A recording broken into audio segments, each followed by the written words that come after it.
Hi guys, എന്തൊക്കെയുണ്ട് വിശേഷം? സുഖല്ലേ? നമുക്കൊരു ട്രാൻസ്ഫോർമേഷൻ കണ്ടിട്ട് വന്നാലോ? എങ്ങനെയാണ് ഗൈസ് എൻ്റെ പുതിയ ഡ്രസ്സ്? കൊള്ളാവോ? ഇതെൻ്റെ ഈദ് ഡ്രസ്സാണ്. ഞങ്ങൾ ഈദായിട്ട് പകലൊന്നും എവിടെയും പോയിട്ടുണ്ടായിരുന്നില്ല. സോ നൈറ്റ് ഒരു 9 മണിയൊക്കെ ആയപ്പോഴത്തേക്കും ജസ്റ്റ് ഒരു സെക്കൻഡ് ഷോ കാണാൻ പോയാലോ എന്ന് വിചാരിച്ചു. അതിന് വേണ്ടിയിട്ട് ഞാൻ ജസ്റ്റ് ഒരു മോയ്സ്ചറൈസറും ലിപ്സ്റ്റിക്കും മാത്രം ഇട്ടിട്ടാണ് റെഡി ആവുന്നത്. അപ്പോൾ അത്ര വലിയ മേക്കപ്പ് ഒന്നും ഇട്ട് പ്രശ്നം കാണിക്കേണ്ട ആവശ്യമില്ലല്ലോ അല്ലേ? സോ ഇതിന് കൂടെ ഞാൻ ഈ ഒരു ബ്ലാക്ക് ഷൂ ആണ് പെയർ ചെയ്തിട്ടുള്ളത്. ഇത് കിട്ടി കഴിഞ്ഞപ്പോഴത്തേക്കും ഞാൻ സെറ്റായി. ഇതാണ് ഗൈസ് എൻ്റെ ഫൈനൽ ലുക്ക്. എങ്ങനെയുണ്ട്? കാറ്റത്തും മുടിയൊക്കെ പറക്കുന്നുണ്ടല്ലേ? സോ ഒരു തട്ടമൊക്കെ ഇട്ടിട്ട് ഞങ്ങൾ പോകാൻ റെഡി ആയിട്ടുണ്ടായിരുന്നേ. എൻ്റെ ഡ്രസ്സ് എങ്ങനെയുണ്ടെന്ന് കമൻറ്റ് ചെയ്യണേ ഫ്രണ്ട്സ്. സോ ഞങ്ങൾ ഒരു 9:30 ആയപ്പോഴത്തേനും ഇറങ്ങിയിട്ടുണ്ടായിരുന്നു. 10 മണിക്കാണ് ഷോ. ആദ്യം നമ്മൾ ചായ കുടിക്കാൻ പോയി. കാരണം എവിടെ പോയാലും ചായ കുടിക്കണമല്ലോ. ഞാനൊരു വാഴക്കപ്പൊക്കെ ജസ്റ്റ് ഒന്ന് കടിക്കാൻ കൊടുത്താൽ എവിടെ പോയാവോ തമ്പുരാനറിയാം.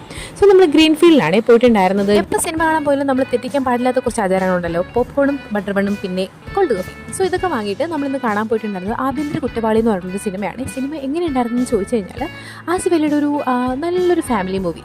ഇന്നത്തെ സമൂഹത്തിൽ നമ്മൾ നോട്ടീസ് ചെയ്യാത്ത ചില കാര്യങ്ങൾ നോട്ടീസ് ചെയ്ത് നമുക്ക് കാണിച്ചു തരുന്ന ഒരു ഫീൽ ഗുഡ് മൂവിയാണ് കേട്ടോ ഇത്. എപ്പോഴും സ്ത്രീപക്ഷം മാത്രം പിടിക്കുന്ന നമ്മുടെ സമൂഹത്തിലൂടെ പുരുഷന്മാരുടെ പക്ഷം കൂടെ നല്ല നീറ്റ് ആൻഡ് ക്ലീൻ ആയിട്ട് കാണിച്ചു തരുന്ന ഒരു സിനിമ.